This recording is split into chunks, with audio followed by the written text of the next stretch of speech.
It's TP in the place to be. Y'all make sure before you go any further, man, y'all like this video, man. Subscribe to my channel, turn the notification bell on, you know, and we'll go from there. But anyways, man, I'm gonna give y'all a scenario. So check the scenario out. Your child goes outside, and when he goes outside, he leaves his bike at the neighbor's house. And leaving his bike at the neighbor's house, well, not at the neighbor's house, but in the front yard. So he leaves his bike at the neighbor's house, and he retrieves his bike from the neighbor's house. They get into a small altercation. Your son's only 6 years old, so you know he can only say so much. I mean, he can be disrespectful, but he only can say so much. In this situation, your neighbor decides that they're going to try to swing a sledgehammer at your son, and when he says that he doesn't succeed with that, he runs inside. Your neighbor runs inside, pulls out a gun, and shoots your son from the inside of your home. I mean, inside of his home. How would you feel about that situation? How would you feel if your neighbor did that? And then also, if your neighbor did that, shot your son from inside of his home, and your son being outside of his home, how would you feel if he was granted bond and he's out on bond? I mean, it is your neighbor. What's the court going to say? You're not required to see them, talk to them, be around them, but it's your neighbor. How would y'all feel? Would y'all feel that that's justice served, or would y'all feel that the justice system is low-key sliding you in a certain way, or they're failing you in a certain way? Because this situation happened in Michigan. Little black kid, you know, playing outside with his friends, all the little neighborhood kids doing what kids do. I guess he left his bike on the neighbor's yard, and they have a they have a verbal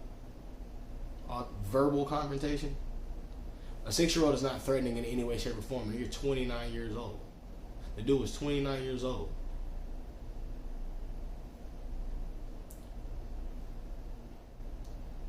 Y'all comment how y'all feel about the situation. It's crazy. You know, bringing a little more context to the situation, it was an Asian man and a black kid. You know, we see that stereotype happen in the hood sometimes, where we see the man at the store harassing the kids, chasing the kids out, you know, that type of stuff. We see this Asian hate bill, you know, pretty much passed like quickly with all stuff going on. It passed really quickly, but we see how long we've been going with the situations we've been dealing with, and the type of manners our situations have been dealt with, and you see how long we've been going and how far we are, and then how far we need to go. Also, it's just crazy. There's no bill that's protecting us from any situation that could be with racial intent. Corona hits, all of a sudden protects Asian people from possibly, you know, typical situations where their big prejudice is going against them.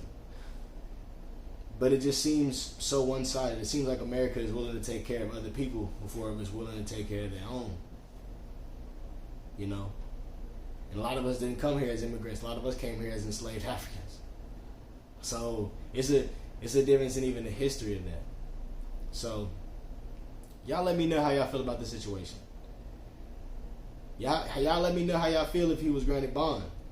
Your neighbor who did it to your son. How would you feel? How would you react?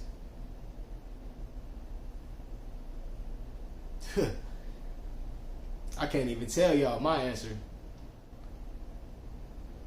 I wouldn't even have no neighbor. That's all I'm gonna say. But yeah, man, y'all make sure and like this video, man. Subscribe to my channel, man. Make sure and drop a comment in the comment box on this one. Turn the notification bell on, man. Y'all take care, man. Stay safe. Pay attention to what's going on. You know, pay attention to who's being pandered to. Just pay attention in general, because a lot of things are going on.